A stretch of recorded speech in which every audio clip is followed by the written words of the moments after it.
tidak percaya Anda dengan saya. Karena kita berbeda agama, tapi kita harus ada toleransi. Saya setuju. Kepercayaan kita Kalau itu masing-masing. saya setuju. Saya setuju. Saya setuju bahwa kita sebagai warga negara Republik Indonesia harus satu sama lain saling menghargai, satu sama lain saling bersinergi, satu sama lain harus berdampingan, hidup rukun dan damai. Saya setuju. Masalahnya, kenapa orang Islam saja yang boleh bahas agama Kristen? Kenapa orang Islam saja yang mengait-ngaitkan, yang boleh membahas-bahas isi agama orang lain? Iya, sebenarnya itu memang tidak boleh. Karena kita udah diajari toleransi. Shalom sahabat gereja YouTube.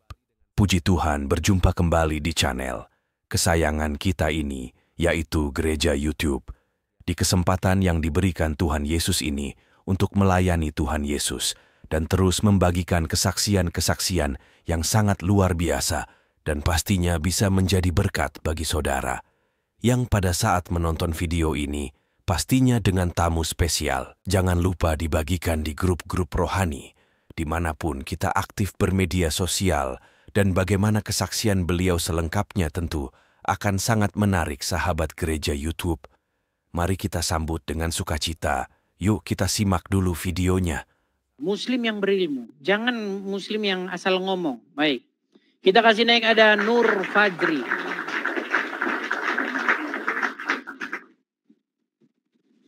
Nur Fajri, silahkan nyalakan kamera Anda.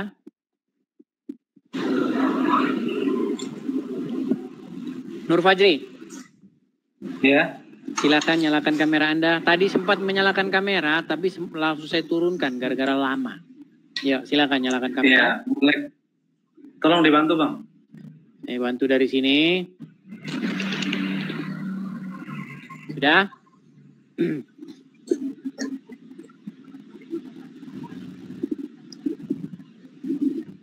Ya, Nur Fajri Muslim, Bang.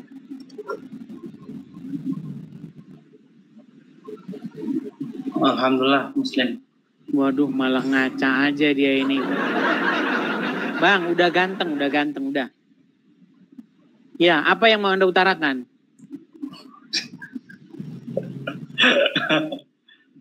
Wah, ini delay. Oke, Bang, perbaiki dulu sinyal Anda. Sebenarnya banyak. Ya, delay bukan apa-apa, nanti capek kita ngomong. Teman-teman kalau mau naik ke sini, jangan sinyal kalian delay ya. Saya sudah ngomong, nanti omongan saya itu 5 detik lagi baru sampai ke telinga Anda. Ya, teman-teman ya. Pastikan kalau Anda naik, sinyal Anda kuat, sinyal Anda bagus. Oke? Kita kasih naik ada Zaki. Itu tema bagus loh teman-teman. Bahwa menurut Pancasila dan Undang-Undang Dasar 1945, agama Islam harus dibubarkan. Karena tidak sesuai atau bertentangan. Ya, Zaki, silakan nyalakan kamera Anda. Sebentar dulu Hadis. Oke.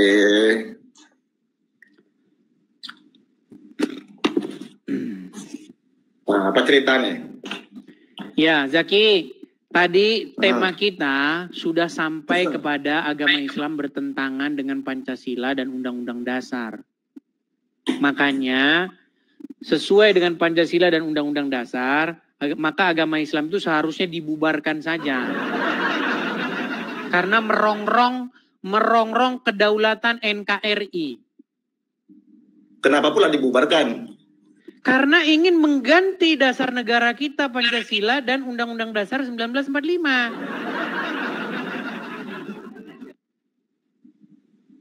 Nggak ada itu Edis, nggak ada yang diganti. Semua Oke, dengan... sekarang saya tanya. Apa lambang negara kita? Lambang bendera merah putih. Itu bendera kita. Lambang negara kita apa? Lambang negara kita Bhinneka Tunggal Ika. Ya, burung Garuda. Itu jangan lambang. Tenang. Itu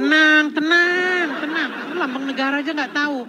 Lambang negara kita itu adalah burung Garuda. Bhinneka Tunggal Ika, burung Garuda. Iya, lengkap itu di situ. Ada burung Garuda, ada Bhinneka Tunggal Ikanya, ada pitanya, lengkap semua di situ. Jadi apa yang tenang. Menurut Muhammad harus dirubah nggak lambang negara Indonesia? Tidak pernah kata-kata dirubah.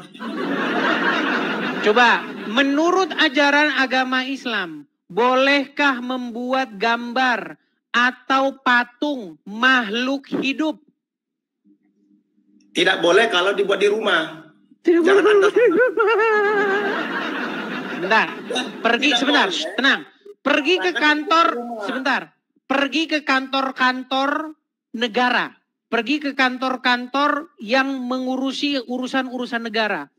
Ada nggak di situ foto wapres? Ada nggak di situ foto presiden? Ada nggak di situ foto burung Garuda? Ada, itulah arti beda. Nah, menurut Muhammad itu harus diturunin. Turunin itu. Mau saya tunjukin hadisnya? Mau saya tunjukin? Baik, saya tunjukin. Pantas kamu masih Islam. Baik. Nanti teman-teman kalau mau ngupload dirapikan ya. Waktu saya nyari-nyari begini jangan ikutan dimasukin juga. Males Anda mau mengedit videonya. Waktu saya lagi nyari hadis, itu dihilangin biar rapi videonya. Bentar ya. Bentar. Bahkan orang kalau menyimpan gambar itu disiksa sama api neraka itu ya. Perhatikan. Gak usah ditambah-tambah edis ya. Bentar.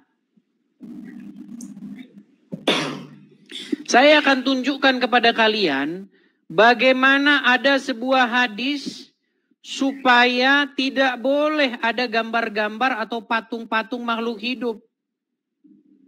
Saya tunjukkan. Saya balikkan.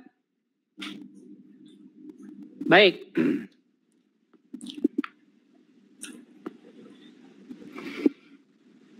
Hilangkan dulu efeknya. Ya. Sudah kelihatan ya? Nih hadisnya. Ini hadis yang pertama. Orang yang menggambar gambar-gambar ini, maksudnya gambar makhluk bernyawa, akan diazab di hari kiamat. Dan akan dikatakan kepada mereka, hidupkanlah apa yang kau buat ini. Perhatikan hadis yang lain lagi. Orang yang paling keras azabnya di hari kiamat di sisi Allah adalah tukang gambar. Maksudnya tukang gambar makhluk hidup. Betul. Kemudian saya lanjutkan lagi. Allah Azza wa Jalla berfirman. Ya. Siapakah yang lebih zalim daripada orang yang mencipta seperti ciptaanku? Maka buatlah gambar biji atau bibit tanaman atau gandum dan seterusnya. Banyak nih hadis-hadisnya. Saya tunjukin lagi. Tenang, ini bukan cuma satu hadis. Tenang. Ya. Rasulullah bersabda. Ya, seketika pulang dari safar, ketika aku menutup jendela rumahku dengan gorden yang bergambar, maksudnya makhluk bernyawa. Ketika melihatnya, wajah Rasulullah berubah, lalu bersabda, wahai Aisyah, orang yang paling keras azabnya di hari kiamat adalah orang yang menandingin ciptaan Allah. Lalu aku memotong-motongnya dan menjadikannya satu atau dua bantal. Ini banyak lagi nih hadisnya. Barang siapa yang di dunia pernah menggambar-gambar bernyawa, akan dituntut untuk meniupkan ruh pada gambar tersebut pada hari kiamat. Terus saya tunjukkan lagi. Semua tukang gambar makhluk bernyawa di neraka. Setiap gambar yang ia buat akan diberikan jiwa, akan mengazabnya di neraka jahanam. Banyak sekali nih hadis-hadis nih. Patung-patung, gambar-gambar bernyawa tidak boleh ada di rumah orang muslim. Saya bacakan sampai habis nih hadis-hadisnya. Nih saya tampilin lagi. Ya, saya tampilin semua, bukan cuma satu dua. Anda tidak tahu ini. Nih. Saya tunjukin lagi. Tahu semua pula Edis ya? Yuk, ya tahu. terus. Karena saya belajar agama Islam. Gimana Anda ini? Nih, perhatikan. Dari Abdullah bin Mas'ud. Semoga Allah meridhoinya. Dia berkata, aku mendengar Nabi SAW bersabda. Sesungguhnya manusia yang paling berat siksanya di sisi Allah pada hari kiamat adalah orang-orang yang membuat surah. Apa itu maksud surah itu? Orang-orang yang buat patung atau gambar makhluk bernyawa. Perhatikan lagi. Dari Abdullah bin Umar dan seterusnya. Sesungguhnya orang-orang yang membuat surah-surah ini, patung atau gambar makhluk bernyawa, akan disiksa pada hari kiamat. Akan dikatakan kepada mereka, hidupkan apa yang telah kamu buat. Nih, ada lagi nih, banyak nih. Dari Aisyah ini banyak nih. Bahkan malaikat tidak akan masuk. Tidak akan masuk kalau ada gambar di rumah kalian. Nah sekarang, Anda udah cukup ya, Anda udah tahu itu. Kalau Anda sudah ngomong betul berarti Anda sudah tahu. Saya balik dulu kamera saya, sebentar. Jadi menurut Muhammad, perbuatan menggambar, mengukir, membuat patung, makhluk hidup, bernyawa, gambarnya, dilarang nggak? Dilarang di agama Islam. Sekarang saya tanya, burung Garuda, itu gambar makhluk bernyawa nggak? Bernyawa, burung. Bernyawa. Dilarang nggak menurut ajaran agama Islam? Dilarang, Edis. Makanya, menurut ajaran agama Islam, lambang negara kita harus dihapus nggak? Karena bertentangan dengan ajaran agama Islam. Sebenarnya iya kalau kita ikut agama Makanya Islam. saya bilang ajaran agama Islam bertentangan dengan Pancasila dan Undang-Undang Dasar. Tapi Pancasila kan beda sama peraturan-peraturan Rasulullah, itu kan beda. Pancasila Iya, ini. saya ngerti beda Bang Zaki. Justru karena beda itulah makanya kelompok-kelompok Islam garis keras ingin merubah dasar negara kita. Ya, macam sekarang itu saya ya, mau tanya, Bang, ya. Anda jujur ya Bang ya sama saya Bang ya. Bang Zaki jujur sama saya. Jujur, coba kita jujuran. Selama negara kita merdeka tahun 1945 sampai hari ini, ada berapa banyak kelompok-kelompok Islam ingin mendirikan negara yang bersyariatkan Islam? Betul nggak? Betul, di Aceh mau berdiri. Iya. Di Aceh berdiri GAM, Gerakan Aceh Merdeka, ingin mendirikan negara syariat Islam. DII, TII, Darul Islam Indonesia, Negara Islam Indonesia, NII. Yang terakhir, Hizbut Tahrir Indonesia, betul? Ya. Jadi jangan nggak usah munafik kita bahwa memang menurut ajaran agama Islam bertentangan ajaran syariat Islam itu dengan dasar negara kita, betul? Ya, betul. Iya.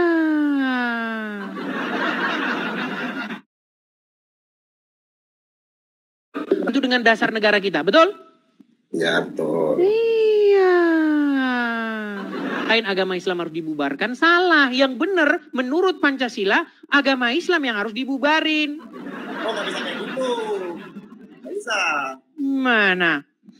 Bukan agama Islamnya dibubari, diperbaiki dengan sebaik-baiknya. Berarti agama Islam harus direvisi, betul? Bukan, Bhinneka Tunggal Ika kita diperbaiki dengan serapi-rapinya ikut ajaran Rasulullah. Tapi di Indonesia itu tidak ada lagi. Memang tidak ada dari dahulu. Oke, yang mana yang harus diperbaiki? Itu namanya kita egois tuh, Edis. Nggak boleh seperti itu Anda. Iya, makanya saya bilang Bang, bertentangan. Gambarnya aja sudah bertentangan. Iya, Pancasila. benar. Bahkan menurut agama Islam nggak boleh ada foto Pak Prabowo dengan Mas Gibran. Karena itu foto makhluk hidup. Menurut Muhammad nggak boleh. Gimana? Kalau foto boleh Mas Edis, tapi yang digambar itu macam patung dari kayu, itu dibuat macam Anda bilang tadi Bhinneka Tunggal Ika tadi, hewan itu nggak boleh. Tapi kalau foto boleh. Foto boleh, baik. Saya akan tunjukkan ya beberapa ceramah Ustadz. Karena kalau saya ngomong mereka nggak akan percaya. Nih ya. Nih. Apakah boleh memajang foto? Nih ya. Perhatikan. Sebentar ya, gini ya. Sebentar. Bolehkah memajang foto keluarga di dalam rumah? Rasulullah SAW bersabda, Innal malaikata la tadkhulu baitan fihi kalbun au surah. Artinya malaikat itu tidak akan masuk ke rumah yang di dalamnya itu ada anjing atau dipajang gambar makhluk hidup. gambar gambarnya kiai, gambarnya wali, atau gambarnya siapapun, selama itu dipajang maka menyebabkan malaikat tidak masuk, malaikat rahmah, pembawa kerahmatan tidak akan masuk ke dalam rumah kita. Nggak boleh. Nih, saya tunjukkan lagi. Bukan cuma 1, 2, tenang. Nah ya nih. Apa hukumnya memajang foto dalam rumah, termasuk foto Masjidil Haram atau Nabawi?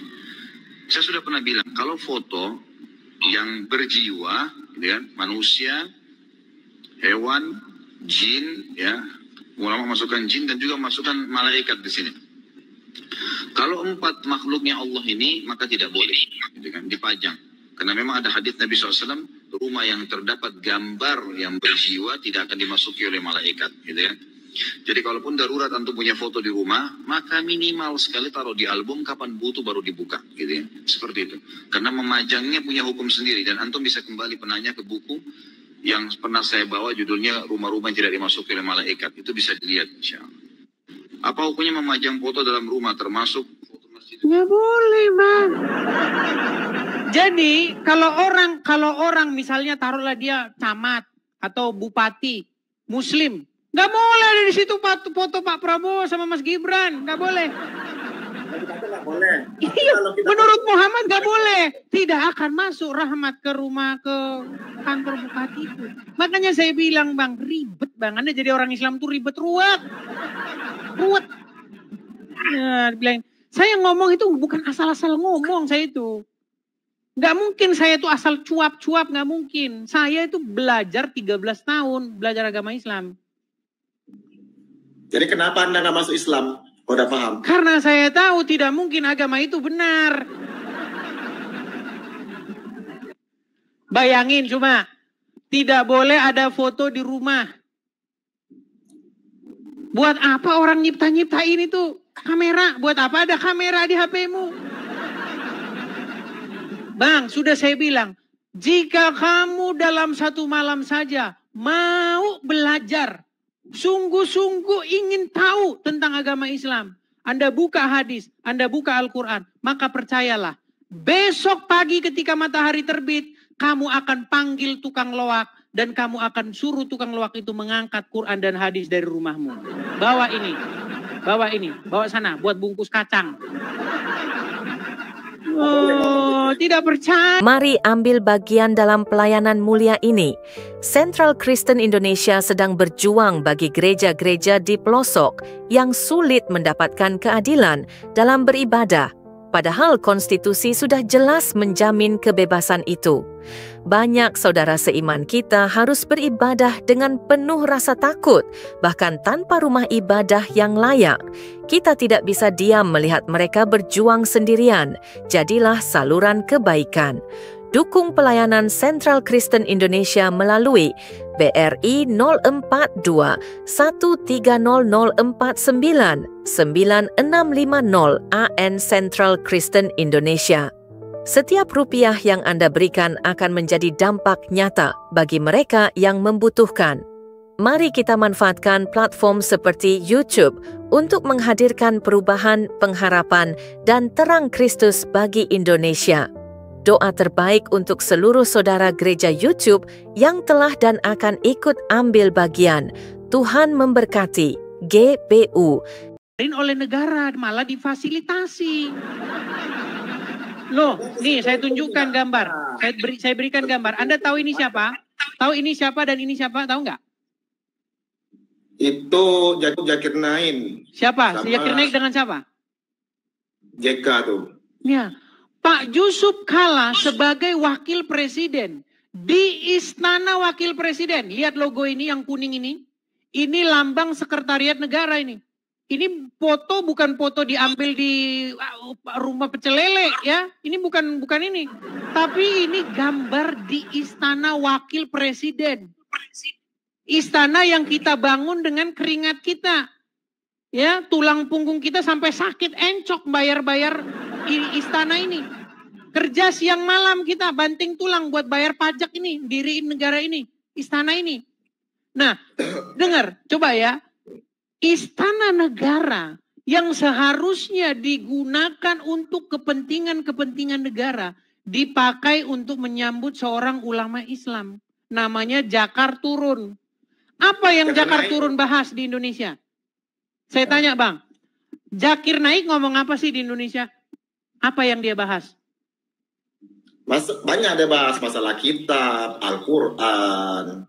Bang, kalau cuman Quran, hadis, yang dia bahas nggak masalah Bang. Yang dia bahas Kristen. Yang dia bahas Kristen Bang. Jesus is Muslim brother. Bang, bagaimana saya tidak menanggapi, bagaimana saya tidak membuka mulut saya ketika orang Islam kelakuannya seperti ini. Lalu Anda bilang kita harus toleransi. Nggak boleh begitu Bang. Bayangin nih. Nih ya, ini khotbahnya Zakir Naik di Indonesia nih. Bagi yang ngerti bahasa Inggris, ya. Nih, bagaimana ucapan Zakir Naik? Perhatikan. Anda nggak terima Anda Edis ya, Zakir Naik ya, seperti itu ya. Terima, Bang, ya. Bukan saya tidak terima. Tolong berikan saya juga hak untuk menjawab. Kenapa ketika saya menjawab saya dipersekusi, saya diancam-ancam? Kenapa? Harusnya kalau saya menjawab, bantah saja argumen saya. Tidak perlu harus mempersekusi saya. Tidak perlu harus memenjarakan saya. Gitu loh, yang bikin saya kesel itu. Adil ya. Menurut Anda itu saya adil, hanya ya? minta keadilan. Kalau orang Islam boleh bahas agama Kristen, dikasih panggung. Nih, ini Zakir Naik nih Bang. Nih, perhatikan. I have read the Bible. I am ready to put my head on the guillotine. If any Christian points out a single unequivocal statement, a single unambiguous statement from anywhere in the Bible, where Jesus Christ, peace be upon him, himself says that I am God, or where he says worship me, I today, Dr. Zakir Naik, am ready to accept Christianity.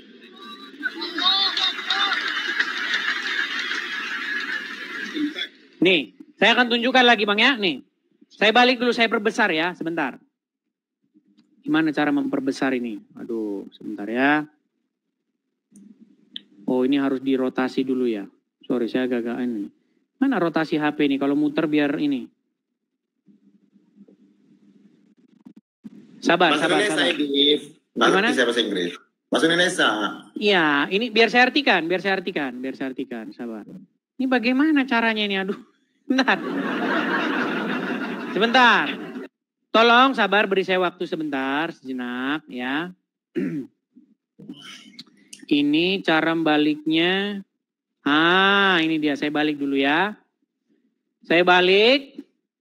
Kemudian saya perbesar.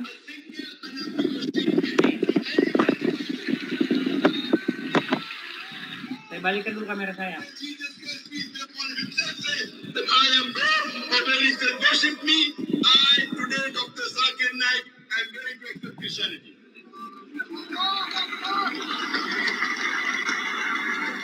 In fact, if you read the Bible, Jesus Christ, peace be upon him, has clearly mentioned, and in several places, he never claimed divinity. It's mentioned in the Gospel of John, chapter number 14, verse number 28. Jesus Christ, peace be upon him, said, my Father is greater than I. Gospel of John, chapter number 10, verse number 29. My Father is greater than all. Gospel of Matthew, chapter number 12, verse number 38. I cast out devil with the Spirit of God. Gospel of Jude, chapter number 11, verse number 20. I with the finger of God cast out devil. Gospel of John, chapter number 5, verse number 30. I can of my own self do nothing. And I hear, I judge, and my judgment is just. For I seek not my will, but the will of my Father. Anyone who says, I seek not my will, but the will of Almighty God, he's a Muslim. Jesus Christ, peace be upon him, he was a Muslim. He never claimed divinity. Tuh, bayangkan, berapa orang Bang yang nonton ini?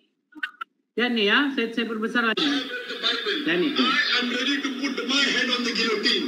If any Christian points out a single unequivocal statement, a single unambiguous statement from anywhere in the Bible, where Jesus Christ, peace be upon him, himself says that I am God, or where he says worship me. Sudah. 4 40.000 orang yang menonton di Stadion Patriot di Bekasi. Bagaimana ketika ada ulama Islam membahas agama Kristen, orang Muslim teriak Allahu Akbar. Dan kalian katakan dakwah. Ketika saya jawab, kalian teriakin saya Allahu Akbar. Memang sakit memang kalian ini. Ada. Oh, berarti menurut Anda orang itu tidak adil ya, Edi? Tidak adil. Coba saya boleh dong kalau Muslim bernarasi tentang agama Kristen. Saya harus boleh juga bernarasi tentang agama Islam. Tapi Anda, Edi, nggak boleh lari dari jalur ya. Nanti. Bahkan saya bilang Bang Zaki, kalau ada orang Islam yang bisa membuktikan saya fitnah, saya terjun dari Monas. Tunjuk, saya sudah berikan. Tolong buktikan bahwa saya fitnah. Biar saya lompat dari Monas. Jangan sampai menistakan agama. Iya, saya tidak menistakan. Yang saya ucapkan semuanya ada dalil-dalilnya. Anda paham kemarin kan tentang Ahok masuk kan? Kan jatuhnya dia kan udah menistakan agama itu. Ya, Pak Ahok masuk itu gara-gara orang Muslim demo di Monas. Iya. Bayangin, jaksa, apa sih tuntutan jaksa? Tuntutan jaksa kepada Pak Ahok apa? Hanya percobaan. Artinya apa? Ya. Artinya tidak terlalu serius. Gimana? Bayangin jaksa cuma nuntut percobaan. Tapi hakim memutuskan 2 tahun. Apa nggak ngeri? Bahaya. Itu ngeri banget loh. Dia cuman bilang, sedangkan orang yang di depan dia aja muslim-muslim pada ketawa. Gimana? Dia kan kejadiannya kan kalau nggak salah di mana? Di Jakarta Utara kan? Ya kan? Pulau Kapuk atau di mana itu kejadiannya? Kan udah lama sekali. Dia hanya bilang, jangan mau dibodoh-bodohi. Dibodoh-bodohi oleh ulama-ulama yang menggunakan ayat Quran untuk keperluan-keperluan politik. Yang dibilang kan benar. Maksudnya dibodoh-bodohi oleh ulama dengan menggunakan Quran. Jangan mau seperti itu. Karena banyak juga di Kristen juga ada. Banyak juga pendeta-pendeta yang membodoh-bodohi orang Kristen dengan membawa-bawa Bible. Di dalam Islam juga banyak yang membodoh-bodohi dengan membawa-bawa ayat Quran. Tapi karena kalian demo ya di Monas ya begitu akhirnya. Padahal jelas yang dimaksud Pak Ahok itu cuman orang-orang atau oknum-oknum ulama yang membawa-bawa Quran. Di Indonesia nih sangat kuat sekali tentang agama Islam. Jadi makanya saya bilang kalau sempat ada menista agama itu memang langsung masuk. Ya sudah, di mana saya memfitnahnya Zaki? Coba gini aja Zaki, coba saya minta pengakuan dari kamu. Selama saya membuka forum diskusi lintas iman ini, pernahkah kamu mendengar, melihat bahwa yang saya narasikan tentang agama Islam ataupun Muhammad merupakan fitnah? Merupakan fitnah yang saya dengar selama ini, dan saya cermati selama menonton Edis, ada, tapi tidak terlalu banyak. Memang banyak mengikuti hadis, tapi kebanyakan ini saya jujur ya, kebanyakan Edis ini menyimpulkan. Coba satu itu aja. Satu. Nah, contohnya macam Rob seperti Rasulullah itu anggapan Edis juga Rob, tapi di umat Islam itu tidak seperti itu. Satu poin itu. Nekat yang nyata Anda mengatakan itu fitnah saya. Baik, Zaki. Anda mengatakan kepada saya bahwa Muhammad itu adalah Rob. Kesimpulan saya. Apakah yang mengatakan Muhammad itu adalah Rob adalah saya sendiri atau orang-orang Islam yang berdebat dengan saya? Baik, saya akan tunjukkan. Adakah lawan debat saya mengakui bahwa Muhammad itu Rob? Kita mulai dari Yusuf PI. Untuk Edis bahwa PI mengakui 2 Rob ya. Untuk Edis, bukan untuk semuanya. Lain halnya saya menyampaikan di forum ceramah, forum resmi ceramah ya, atau dari permintaan MUI kan kayak gitu ya, bahwa di Islam ada 2 rob ya, baru itu untuk konsumsi publik atau untuk umat Islam. Baik, itu Yusuf Ei, pengakuan Yusuf Ei bahwa Muhammad adalah rob.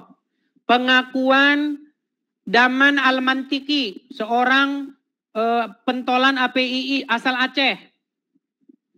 Selanjutnya, dia menantang saya untuk mengatakan kepada seluruh umat muslim bahwa Nabi Muhammad adalah roh. Wahai umat muslim, percayalah bahwa Nabi Muhammad itu adalah roh kita. Percayalah bahwa Nabi Muhammad adalah roh kita. Percayalah bahwa Allah Ta'ala adalah roh kita.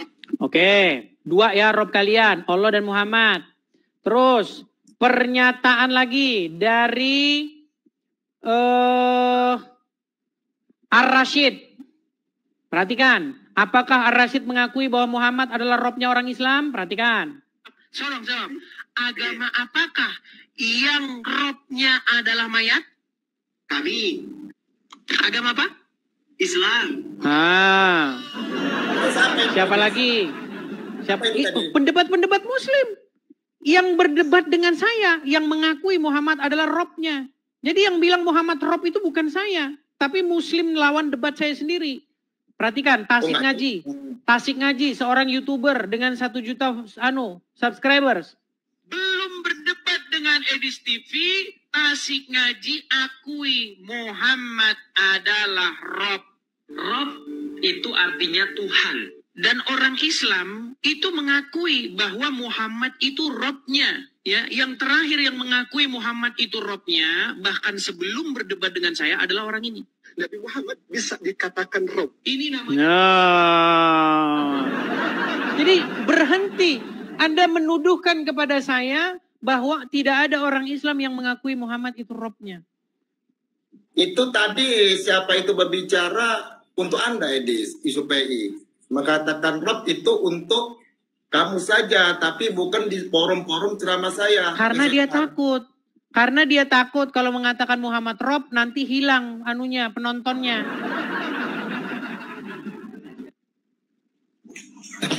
Itu sudah kita bahas lama, Zaki. Jadi tuduhanmu terpentalkan bahwa saya mengatakan Muhammad rob. Bukan saya yang bilang, tapi para pendebat Muslim. Silakan, tuduhan yang lain apa? Tuduhan yang lain seperti Rasulullah menggauli Aisyah di umur 6 tahun. Tapi di dalam hadis itu saya tidak pernah mengatakan Muhammad menggauli Aisyah umur 6 tahun. Yang saya katakan Muhammad menggauli Aisyah ketika berumur 9 tahun. Jadi Muhammad menikahi Aisyah ketika berumur 6 tahun, lalu menggaulinya ketika berumur 9 tahun. 9 tahun menggauli, menikah 6? Ya, 6 atau 7 tahun dinikahi, digauli atau hidup rumah tangga 9 tahun. Benar atau salah? Benar, biar paham yang dibawa. Biar paham yang dibawa. Coba yang mana, yang fitnah yang mana?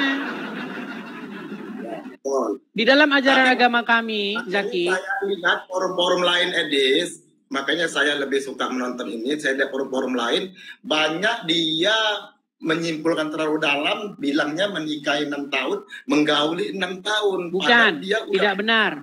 Muhammad tidak menggauli Aisyah di umur 6 atau 7 tahun. Itu hanya dinikahi saja. Sedangkan hidup berumah tangga atau digauli berumur 9 tahun. 9 tahun. Iya, 9 tahun. Di dalam agama kami, Zaki, dikatakan, jangan kamu bersaksi dusta. Jangan ucapkan saksi dusta terhadap sesamamu manusia. Nggak boleh. Makanya saya pegang prinsip itu. Nggak boleh saya ngomong-ngomong yang dusta-dusta tentang Muhammad. Nggak boleh, memang. Iya, yang fakta-fakta saja. Tetapi kenapa ketika saya mengucapkan fakta, di mana rumahmu? Di mana alamatmu? Gimana?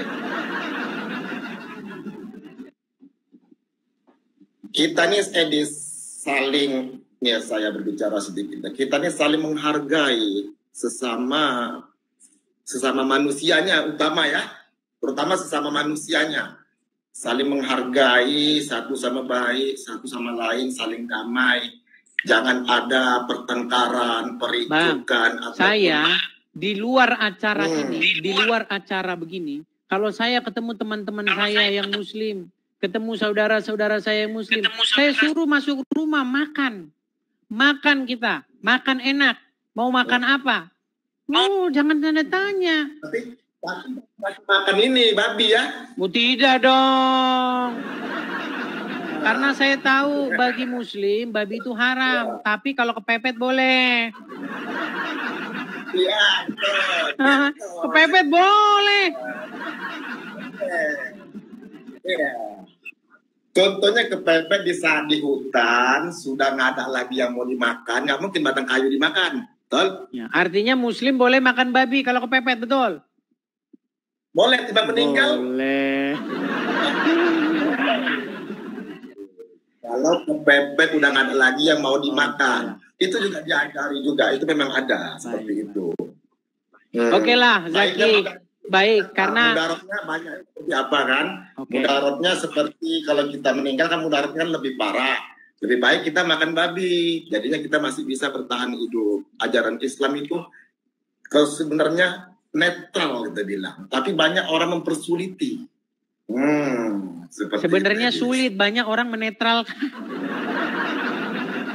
Oke lah, Zaki.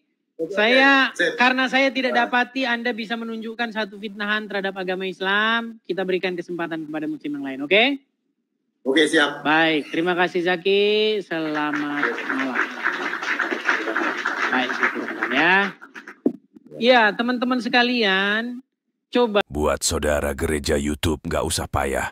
Payah cukup katakan di kolom komentar atau tuliskan Tuhan Yesus baik atau Yesusku Maha Besar. Yesusku sangat dahsyat.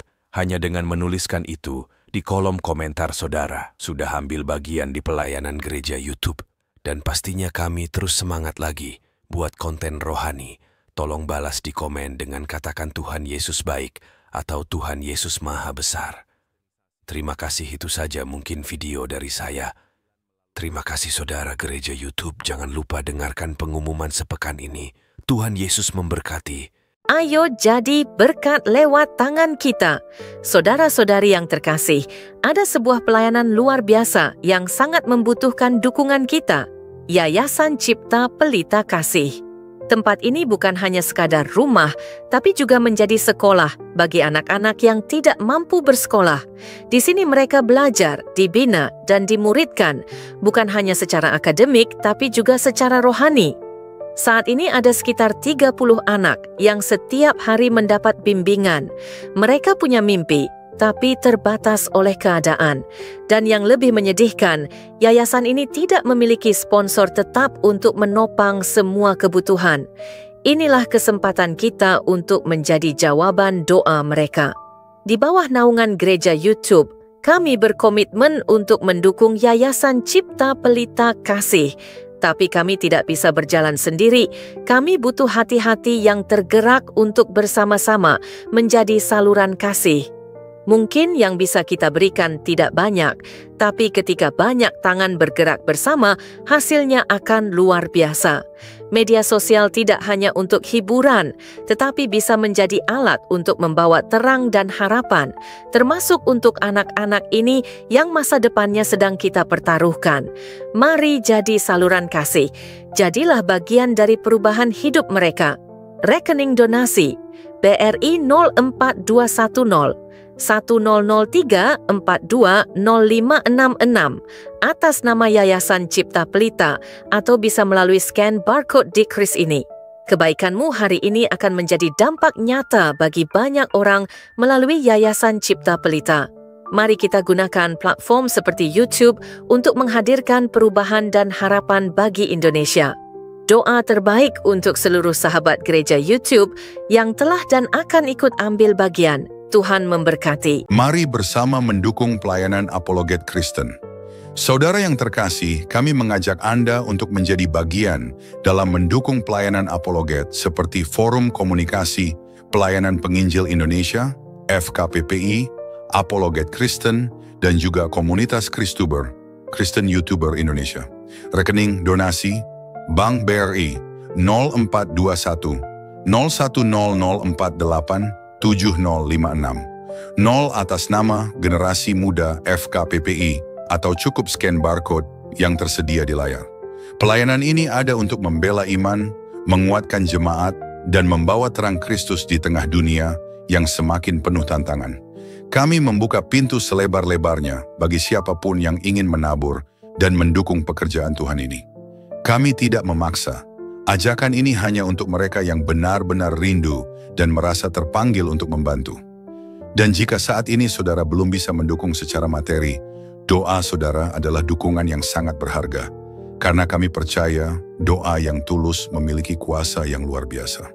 Mari kita gunakan media sosial sebagai alat untuk berdampak baik dan menjadi berkat bagi banyak orang. Terima kasih untuk setiap dukungan, sekecil apapun itu. Dukungan Anda sungguh berarti bagi kami dan bagi pekerjaan Tuhan. Tuhan Yesus memberkati. GBU.